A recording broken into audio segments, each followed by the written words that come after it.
श्रीमद् भगवद गीता को दुनिया में सबसे ज़्यादा पढ़ा गया है और सबसे कम समझा गया है, क्योंकि श्रीमद् भगवद गीता का ज्ञान सिर्फ उसी व्यक्ति को समझ में आएगा जो अपने जीवन में आगे बढ़ना चाहता है। जैसे कोई अपनी तकलीफ़ों को पार करके आगे निकलना चाहता हो, या कोई जीवन में सफलता को प्राप्त करना चाहता हो, या फिर अपनी ज़िंदगी जीने के तरीके को बेहतर बनाना चाहता हो। वास्तविकता में गीता मनुष्य के जीवन को हर तरह से बेहतर बनाती है। इसीलिए जो इंसान जीवन में कुछ करना चाहता है उसे ही गीता का ज्ञान समझ में आएगा, लेकिन जो सिर्फ मनोरंजन या सिर्फ जानकारी बढ़ाना चाहता है तो वो गीता के असली अर्थ को कभी समझ नहीं पाएगा। वास्तविकता में गीता का असली काम यही है कि आपकी हर समस्या का हल आपको देना, आपके हर प्रश्न का उत्तर आपको देना और आपको जिंदगी में आगे बढ़ने के लिए सही रास्ता दिखाना। आज हम उसी श्रीमद् भगवद गीता की 10 शिक्षाओं के बारे में चर्चा करेंगे। श्रीमद् भगवद गीता की पहली शिक्षा यह है कि ये कलयुग अर्थ और काम का युग है। इसका मतलब आज के युग में लोग आपसे सिर्फ तभी रिश्ता रखेंगे, आपसे सिर्फ तभी प्रेम से बात करेंगे या तो उनका आपसे कोई काम बनता हो या आपसे किसी को पैसे मिलते हों। आज के समय में किसी के मीठे शब्दों से उसके चरित्र को अच्छा मत समझ लेना। ये मीठे शब्द आपको फंसाने के लिए बोले जाते हैं। जैसे ही किसी का स्वार्थ आपसे पूरा हो जाता है, फिर पता चलता है कि उस इंसान की असली जुबान कैसी है, क्योंकि इंसान को छलने के लिए मीठे शब्दों से बड़ा और कोई हथियार नहीं होता। अपना काम बनाने के लिए लोग आपकी तारीफ भी करेंगे, अपना काम बनाने के लिए लोग आपको अपना भी कहेंगे, अपना बनाएंगे भी। अपना काम निकालने के लिए लोग आपसे रिश्ता भी जोड़ेंगे, लेकिन अगर आप उनके इस व्यवहार को सच समझकर इसमें फंस जाएंगे तो आगे चल के आपके दिल को बहुत बड़ा धक्का लगेगा। कहते हैं ना, वक्त आने पर गधे को भी बाप बनाना पड़ता है। वास्तविकता में ये वही युग चल रहा है जहां लोग अपना स्वार्थ पूरा करने के लिए किसी भी हद तक गिर सकते हैं। किसी शहर में एक गुरुजी का नाम बहुत प्रसिद्ध था, सब लोग उनको बहुत मानते थे। तो वहाँ का एक व्यापारी उन गुरुजी के पास गया और गुरुजी से कहने लगा कि मुझे अपना शिष्य बना लो, मुझे दीक्षा दे दो। तो गुरुजी ने उस व्यापारी को दीक्षा देके अपना शिष्य बना लिया। दूसरे दिन उस व्यापारी ने अपने गुरुजी की तस्वीर अपनी दुकान पे लगा दी। जब लोग वहाँ से गुजरने लगे तो वो लोगों से कहने लगा कि आप मुझसे सामान खरीदो, सबसे अच्छा और सबसे सस्ता सामान मैं ही बेचता हूँ। मैं अपने गुरुजी की कसम खा के कहता हूँ कि मैं आपसे कोई लाभ नहीं कमा रहा। धीरे धीरे बात गुरुजी के कानों तक पहुँची कि कोई एक व्यक्ति है जो आपका नाम लेकर, आपकी कस्में खाकर लोगों को सामान बेचता है, लोगों को बेवकूफ़ बनाता है, और लोग उसके पास इसलिए चले जाते हैं क्योंकि वो आपका शिष्य है, और यहाँ तक कि वो आपकी कस्में भी खाता है और लोग उस पर भरोसा कर लेते हैं कि अपने गुरु की कसम खाता है तो कैसे ये धोखा कर सकता है। एक दिन गुरुजी उसकी दुकान पर गए तो गुरुजी ने जाके देखा कि वास्तविकता में कि ये मेरी कसमें खा करके लोगों को सामान बेचता है। तो गुरुजी ने उस व्यापारी से कहा कि तुम मेरे शिष्य होकर लोगों के साथ धोखा क्यों करते हो, तुम्हें तो अच्छे काम करने चाहिए। तो वो व्यापारी बोला, मुझे गुरु शिष्य कुछ समझ नहीं आता, मुझे सिर्फ अपना फ़ायदा समझ आता है। मैंने देखा कि सारा शहर आपको मानता है तो मुझे समझ आया कि आपको गुरु बनाने से मुझे बहुत फ़ायदा मिलेगा। मेरी कोई धर्म में रुचि नहीं है, मेरी फ़ायदे में रुचि है। और जब से मैंने आपका नाम लेना शुरू किया, आपके नाम की कस्में खानी शुरू की, तब से मेरा व्यापार और बढ़ गया है। ये सुनकर गुरुजी को बहुत धक्का लगा कि कैसा समय आ गया है, कैसा युग आ गया है कि लोग अपने फ़ायदे के लिए किसी भी हद तक जा सकते हैं। ये कैसी वक्त की विडंबना है कि लोग अपने माँ बाप तक को नहीं छोड़ते, अपने गुरु तक को नहीं छोड़ते। इंसान को नोच के खा रहा है। हर इंसान कोशिश करता है कि सिर्फ मेरा फ़ायदा होना चाहिए, चाहे सामने वाले का कितना ही नुकसान क्यों ना हो जाए। आज के युग में अगर आप किसी को अपना फ़ायदा उठाने दोगे तो लोग वो मौका कभी नहीं छोड़ने वाले। इसलिए किसी के मीठे शब्दों में, किसी की अपनेपन की बातों में कभी मत फंसना, बल्कि आंखें खोलकर इंसान को परखना सीखो, सच्चाई को देखना सीखो। सबसे ज़्यादा धोखा इंसान के साथ अपनेपन की आड़ में करता है कि तुम तो मेरे अपने हो, तुम तो मेरे खास हो, तुम तो मेरे दिल के करीब हो, तुम्हारे साथ में ऐसा कैसे कर सकता हूं। कभी ऐसा हुआ है क्या कि जिसे आप जानते ही ना हो वो आपको चोट पहुंचा जाए। अक्सर आपको चोट वही लोग पहुंचाते हैं जो आपके अपने होते हैं, जो आपके दिल के करीब होते हैं। गीता का इतना अद्भुत ज्ञान, महाभारत की ऐसी लड़ाई पराये लोगों में नहीं थी, ये भाइयों की लड़ाई थी, एक ही परिवार की लड़ाई थी और करोड़ों लोग उस लड़ाई में मारे गए। क्यों? क्योंकि अपना ही अपने का सुख नहीं देख पाया, अपना ही अपने की खुशी से जलता रहा। आपने कभी गौर किया, आप जिसे भी ये कह दोगे ना कि वो आपके लिए खास है, कि आप उसे अपना मानते हैं, देखना आज नहीं तो कल वो आपको चोट जरूर पहुंचाता है। वक्त लगता है, एक दिन में बात समझ नहीं आती, लेकिन एक दिन जरूर समझ आती है कि यहाँ कोई अपना नहीं है। इस शिक्षा का उपदेश ये नहीं है कि हम लोगों से नफरत करने लग जाएं या लोगों से गलत व्यवहार करने लग जाएं। इस शिक्षा का यही अर्थ है कि आप लोगों के भरोसे मत बैठे रहो। आप किसी से ये उम्मीद लगा के मत बैठ जाओ कि ये आपका जिंदगी भर साथ देगा, कि वो आपका साथ कभी नहीं छोड़ेगा। अरे सब साथ छोड़ते हैं। आपकी जिंदगी में कई लोग आएंगे और कई लोग जाएंगे। ये जो आप अपने दिल में बिठा के बैठ जाते हैं कि ये मेरा हमेशा साथ देगा, ये बात कभी अपने दिमाग में मत आने देना। हमेशा के लिए तो हमारा शरीर भी हमारे साथ नहीं रहेगा, वो भी एक दिन छूट जाता है। तो आप लोगों से क्या उम्मीद लगाते हो? याद रखना, किसी के साथ अगर बहुत ज्यादा नेह लगाओगे, मोह लगाओगे तो दुख तो सहना ही पड़ेगा। लेकिन अगर आप इस संसार में सब लोगों से बाहर से चलोगे, ऊपर ऊपर से चलोगे, तो आपको कोई चोट नहीं पहुंचा सकता। श्रीमद् भगवद गीता की दूसरी शिक्षा यह है कि जो इंसान स्वयं से खुश नहीं, वो दुनिया में किसी भी चीज से खुश नहीं हो सकता। आज के समय में अधिकतर लोग खुशी के लिए भटकते रहते हैं। उनकी खुशी उनके वर्तमान में नहीं होती, या तो उनकी कल्पनाओं में होती है या उनके भविष्य में होती है। जिस इंसान की खुशी इस पल में नहीं है, वो खुशी के लिए हमेशा भटकता रहता है। जो इंसान अपने आप से ही खुश नहीं, अगर वो किसी रिश्ते से भी जुड़ेगा तो उस रिश्ते में भी उसे दुख ही मिलेगा। अगर वो किसी काम से जुड़ेगा तो उस काम में भी उसे दुख ही मिलेगा। वो जहां जाएगा अपने साथ अपने दुख की ऊर्जा साथ ले जाएगा। याद रखना, जगह बदलने से, रिश्ते बदलने से, काम बदलने से खुशी नहीं आती, लेकिन इंसान खुद को बदल दे तो जिंदगी में खुशियां जरूर आती है। जो लोग खुद से खुश नहीं होते, वो खुशी के मौके पे भी कोई ना कोई दुख ढूंढ लेते हैं। वास्तविकता में खुश रहना और दुखी रहना एक माइंड की प्रोग्रामिंग है, एक मेंटल ट्रेनिंग है। अगर आपने अपने माइंड को बार बार हर चीज में उदास होने की ट्रेनिंग दे रखी है, दुखी होने की ट्रेनिंग दे रखी है, तो धीरे धीरे आपका मन खुश होना ही भूल जाएगा। लेकिन अगर आपने अपने मन को छोटी छोटी बातों पे खुश होने की आदत डाली है, तो आप जिंदगी के हर पल में खुशियों को जी पाएंगे। इतनी सी बात अगर किसी को समझ में आ जाए कि खुशियां और दुख हमारे माइंड की प्रोग्रामिंग से चलती है, तो आप अपनी जिंदगी को खुशहाल बना सकते हो, या फिर आप अपनी जिंदगी को दुखों के अंधेरे में धकेल सकते हो। इसीलिए इसे समझना बहुत जरूरी है। जीवन में अगर खुश रहना है तो छोटी छोटी चीजों में भी खुशियों को देखने की नजर होनी चाहिए, नहीं तो बड़ी से बड़ी खुशी में भी आपका मन दुख ही ढूंढ लेगा। श्रीमद् भगवद गीता की तीसरी शिक्षा यह है कि इस दुनिया में हारे हुए इंसान की, तकलीफ में पड़े इंसान की कोई मदद नहीं करता, और अगर कोई इंसान थोड़ा सा भी सफल हो जाए तो उससे कोई खुश नहीं होता। इसीलिए अपना दुख किसी को मत बताओ और अपनी खुशी किसी के आगे मत जताओ। आप अगर अपने दुख दुनिया के आगे शेयर करोगे, लोगों के आगे शेयर करोगे, तो लोग आपसे दूर भागना शुरू कर देंगे, क्योंकि उन्हें पता है कि जितना इसके पास रहेंगे इसके दुखड़े सुनने पड़ेंगे और ये कभी भी हमारी मदद मांगेगा। इसलिए बेहतर है इससे दूर ही रहो। और जैसे ही आप सफल हो जाते हैं तो लोगों को वो भी अच्छा नहीं लगता।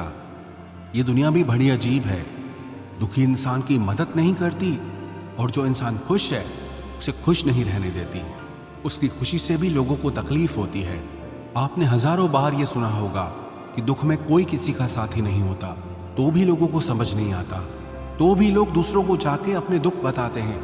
दूसरों से उम्मीद लगाते हैं कि वो उनकी मदद करेंगे। कोई क्यों करेगा किसी की मदद, और क्यों खुद को इतना कमजोर बनाना कि दूसरों की मदद की जरूरत पड़ जाए। और क्यों आप अपनी खुशियों को दूसरों को बताए बिना नहीं जी सकते। कई लोगों को आदत होती है, जब तक अपनी सफलता के बारे में, अपनी खुशियों के बारे में 10-20 लोगों को नहीं बता देंगे, तब तक उनका मन भरता ही नहीं है। इसीलिए ही जब आप अपनी खुशियां लोगों को बार बार बताते हो, तब आपके बनते हुए काम भी रुक जाते हैं, बनते हुए काम भी बिगड़ जाते हैं। क्योंकि काम बनने से पहले ही आप अपनी योजना के बारे में सबको बता देते हो।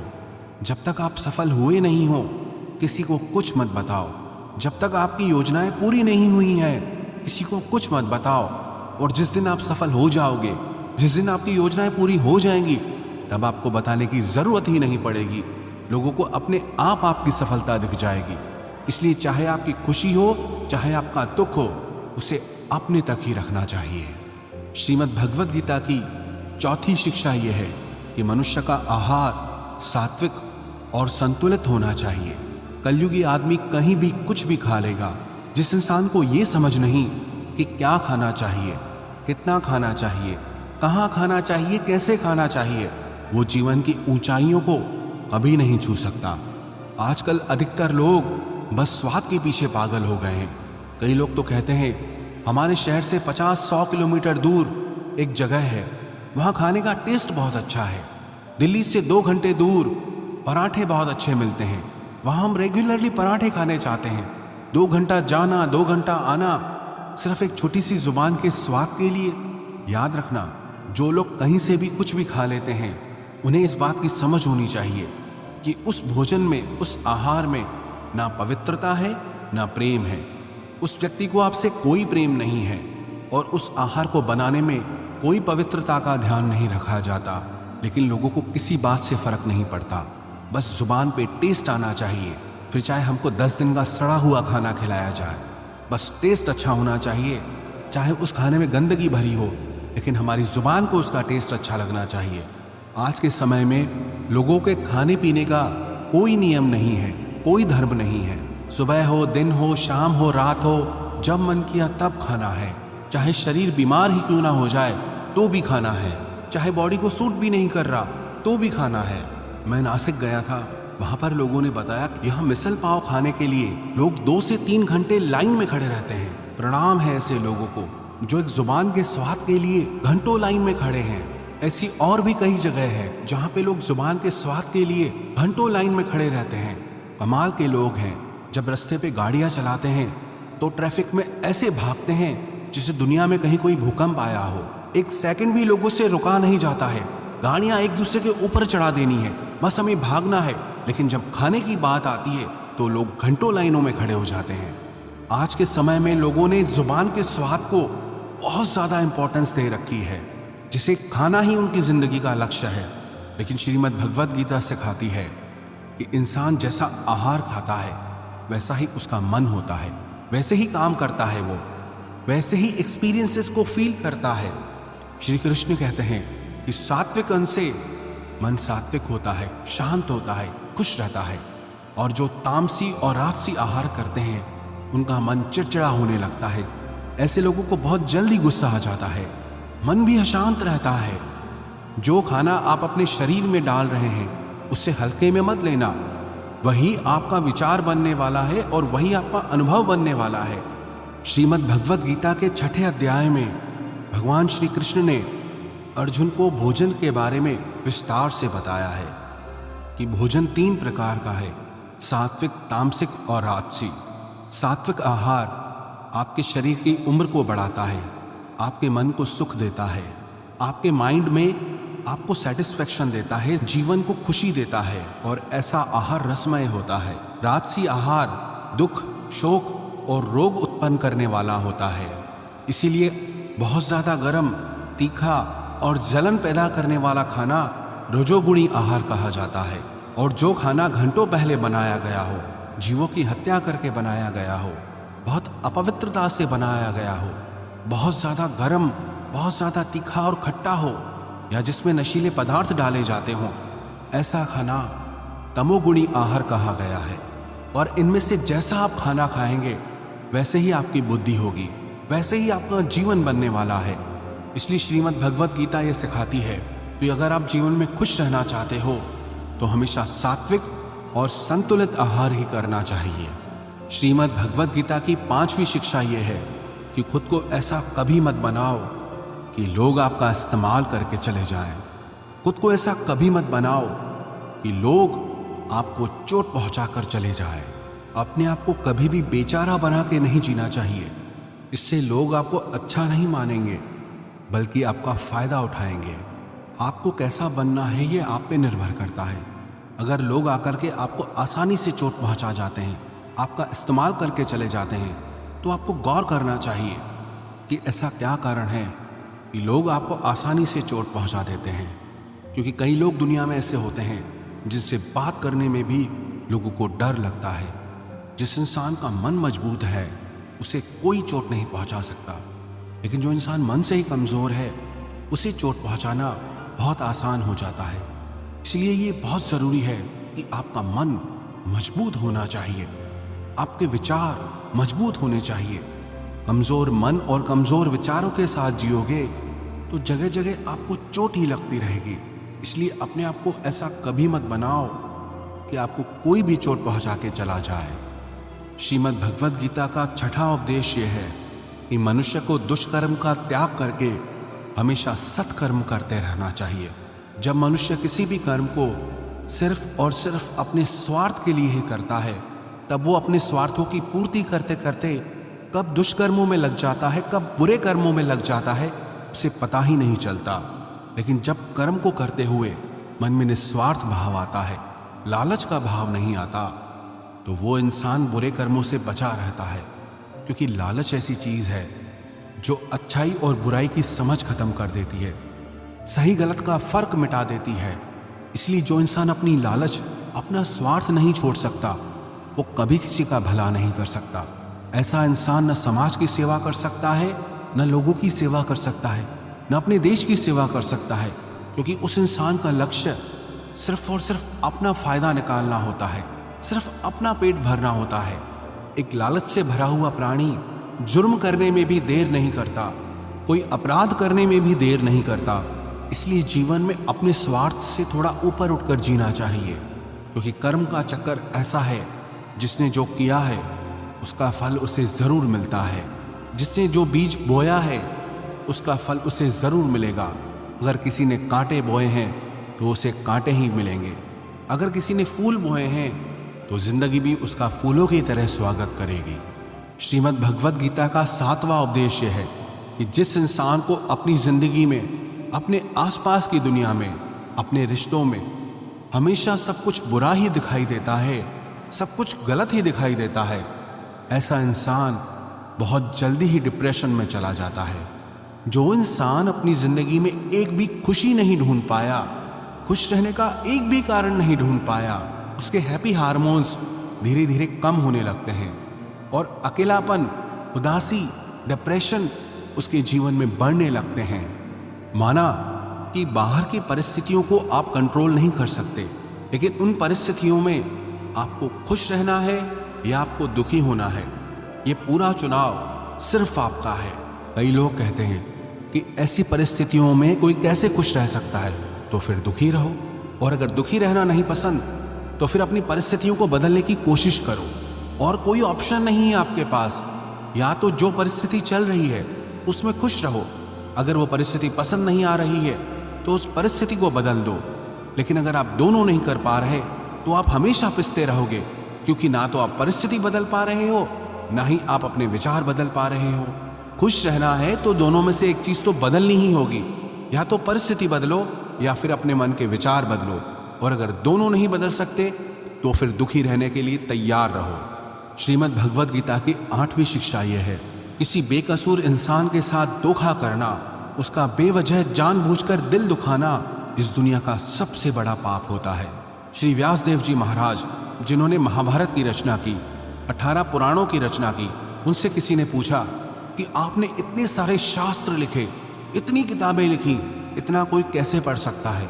आप इन सारी किताबों का सार बता दो, एक ही शिक्षा में बता दो कि इन सब ग्रंथों में लिखा क्या है। तो व्यास जी बोले परोपकाराय पुण्याय पापाय परपीडनम अष्टादश पुराणेषु व्यासस्य वचनम द्वया। व्यास जी कहने लगे कि मैंने सारे शास्त्रों में कुल 2 बातें खास रूप से लिखी हैं, कि मेरे लिखे गए सारे शास्त्रों का सार सिर्फ 2 बातों में समाया है। एक, कि किसी के दिल को खुश करना सबसे बड़ा परोपकार है, सबसे बड़ा धर्म है, और किसी के दिल को दुखाना, किसी के मन को चोट पहुंचाना सबसे बड़ा पाप है।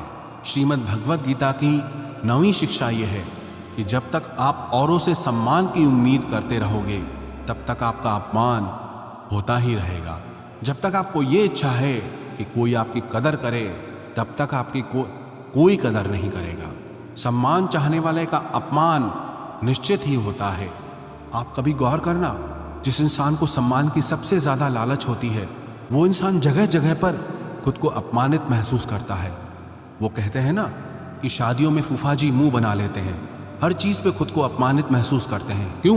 क्योंकि उनके मन में सम्मान पाने की कामना है, और वो सम्मान पाने की कामना ही उन्हें जगह जगह पे अपमानित महसूस कराती है। हालांकि कोई उनका कुछ करता नहीं है, लेकिन जब जिस सम्मान को पाने की उम्मीदें वो लगा के बैठते हैं उसी की वजह से उन्हें लगता है कि हर जगह हमारा अपमान हो रहा है। कुछ अजीब ही चक्र है। जो लोग सम्मान चाहते हैं उन्हें अपमान मिलता है, जो लोग प्रेम चाहते हैं उन्हें छल मिलता है, जो लोग अच्छा व्यवहार चाहते हैं उन्हें गलत लोग मिल जाते हैं। वास्तविकता में सम्मान चाहने और मांगने की चीज नहीं है, वो आपके कर्मों के अनुसार आपको स्वयं मिलता है। प्रेम मांगने की चीज नहीं है, वो आपके व्यवहार के अनुसार आपको स्वयं मिलेगा। जब आप इन चीजों को मांगने लगते हो, चाहने लगते हो, तो बदले में आपको सारी उल्टी चीजें ही मिलने लगती हैं। इसलिए जीवन में सम्मान की उम्मीद लोगों से मत रखना, प्रेम की उम्मीद लोगों से मत रखना, और अच्छे व्यवहार की उम्मीद भी लोगों से मत रखना। कई लोग कहते हैं कि हम कम से कम इतना तो डिजर्व करते हैं कि सामने वाला हमसे अच्छा व्यवहार करे। सामने वाला आपसे कैसा व्यवहार करेगा आप उसे कंट्रोल नहीं कर सकते, वो उसके लिए पूरी तरह से आज़ाद है। वो आपके साथ अच्छा व्यवहार करे या बुरा व्यवहार करे, आप उसमें कुछ नहीं कर सकते। इसलिए ऐसी चीज़ों को चाहना ही छोड़ दो जिन पे आपका कंट्रोल नहीं है। हाँ, अच्छा व्यवहार करना वो आपके हाथ में है, लोगों को प्रेम देना वो आपके हाथ में है, लोगों के साथ सम्मान से चलना वो आपके हाथ में है, लेकिन बदले में ये चीज़ें खुद के लिए चाहना वो आपके हाथ में कभी नहीं हो सकता। लेकिन जिस पल आप सम्मान, प्रेम और अच्छे व्यवहार की चाहना छोड़ देते हो, प्रकृति अपने आप ही आपको ये सब चीज़ें देना शुरू कर देती है। श्रीमद् भगवद गीता की 10वीं शिक्षा यह है कि अगर दुख से छूटना चाहते हो तो जो कुछ भी जिंदगी में आपको ईश्वर ने दिया है, चाहे वो कोई इंसान हो या कोई जॉब हो या घर हो, आपके पास जो भी कुछ है उसके लिए दिन में 3 बार ईश्वर का धन्यवाद जरूर करें। क्योंकि जो लोग धन्यवाद के भाव में जीते हैं उनके जीवन से शिकायत का भाव चला जाता है, और जिसे अपने जीवन में किसी से भी कोई भी शिकायत नहीं है उसके जीवन में दुख टिक ही नहीं सकता है।